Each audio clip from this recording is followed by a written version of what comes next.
महाकुंभ में कुछ वायरल भैल का भैल, लेकिन भाई साहब सबसे ज्यादा अगर कुछ वायरल भइल बा तो एगो भोजपुरी के गाना वायरल भइल बा जो का नाम बा ए प्रयागराज है। चला मर्दे पूरी कहानी विस्तार से बता देते। एकरे पहले अगर आप लोग हमारे यूट्यूब चैनल पे नया हवा, चैनल को सब्सक्राइब करा, वीडियो को लाइक करा। चला पूरी कहानी विस्तार से बता देला। भाई साहब आप लोग ये कहला कि गंदा गाना वायरल होला, भोजपुरी के कोनो भी चीज गावत हुआ गंदा गईबा तबे वायरल होई। भाई साहब ये प्रयागराज है, ई गाना में कितना गंदगी बा।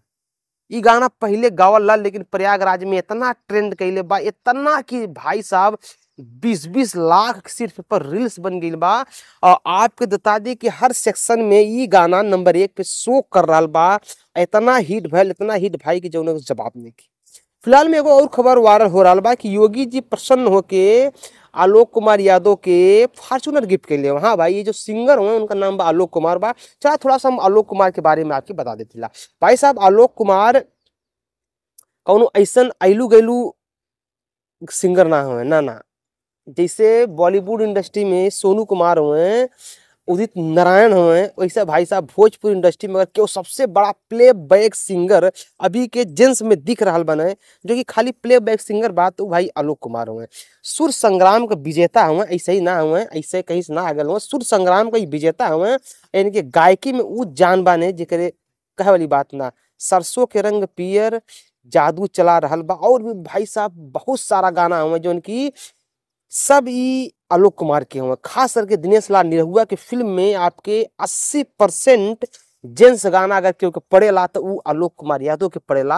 अब भोजपुरी इंडस्ट्री में पूरी बता देथिला कि अगर प्ले बैक सिंगिंग के नाम पे अगर कोनो गाना पड़ेला सबसे ज्यादातर तो वो सिर्फ आलोक कुमार यादव के पड़ेला। इनका इतना गाना हिट बा, इतना गाना हिट बा, चाहे वो खेसारी लाल का हो चाहे केहू का भी हो, सब में इनका गाना हिट बा। तो भाई साहब आलोक कुमार यादव का ई गाना बा, एगो कल्लू जी के शायद मूवी बा, मूवी में ये गाना बा ये प्रयागराज है। जैसे कि गाना तो आप लोग सुनते हो एकदम से एकदम हवा मच गया बा सोशल मीडिया पे। तो भाई साहब आलोक कुमार यादव का ये गाना गावल बा। जितना जने ये चीज कहला ने कि गंदा गाना ही वायरल होला, अच्छा गाना वायरल ना होला, तो ये गाना के देख के सीखा।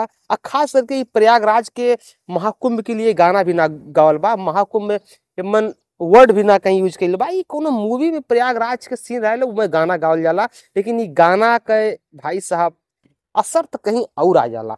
फिलहाल में आप लोग ये गाना के देखते हवा, जे ले ये गाना के सुन ले हवा या पर रील्स देख ले, और नीचे कमेंट करा।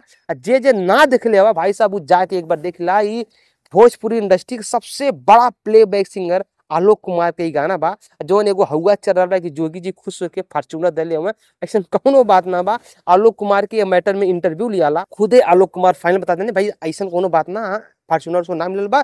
लेकिन आप लोगों के आशीर्वाद से ये गाना बहुत ही नाम कमेले बा, बहुत ही पैसा कमा के दे ले बा। फिलहाल में आप लोग के का लग रहा बा नीचे कमेंट करा। अगर आप लोग हमारे यूट्यूब चैनल पर नया हुआ, चैनल के सब्सक्राइब करा, वीडियो लाइक करा। मिलते अगले वीडियो में, तब तक के लिए नमस्कार, बाय, प्रणाम, हर हर महादेव, जय श्री राम।